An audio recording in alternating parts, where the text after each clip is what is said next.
সাংবাদিকদের অধিকার ও সুরক্ষা নিশ্চিত করতে কুড়িগ্রামে গঠিত হয়েছে ৯ সদস্য বিশিষ্ট কুড়িগ্রাম সাংবাদিক ইউনিয়ন কেজিইউজে আহ্বায়ক কমিটি। শনিবার সকালে সদর উপজেলা পরিষদ হলরুমে বিশেষ সম্মেলনে কমিটি ঘোষণা করা হয়।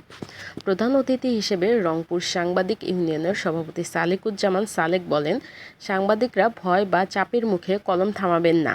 প্রধান আলোচক আরপিইউজের সাধারণ সম্পাদক সরকার মাজহারুল মান্নান সাংবাদিকদের নিরাপত্তার গুরুত্ব তুলে ধরেন।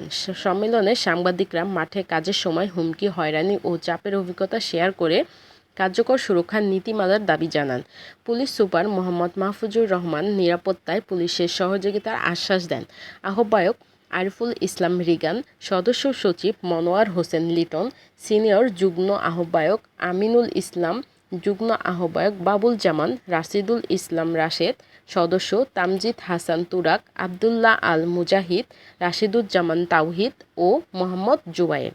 নেতারা আশা প্রকাশ করেন, নতুন কমিটি দ্রুত পূর্ণাঙ্গ সংগঠন করে সাংবাদিকদের অধিকার ও নিরাপত্তা নিশ্চিত করবে।